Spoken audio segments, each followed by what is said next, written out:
வணக்கம். விஜய் சாரோட personal life பற்றி பேசுறது அன்எத்திக்கல். நான் அது என்னைக்கும் பண்ண மாட்டேன். 2 விஷயம் அவர்கிட்ட கேட்கணும்.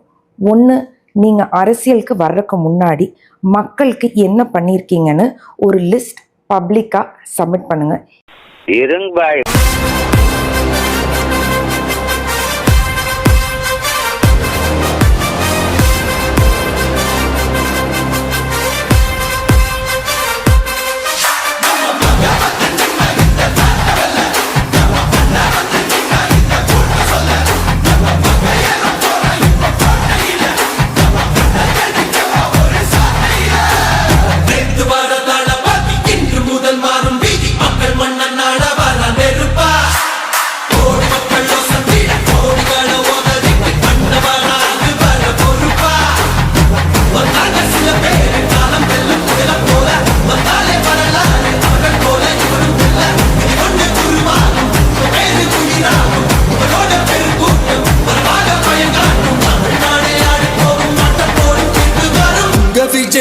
விஜய் உயிர் என்ன வரனா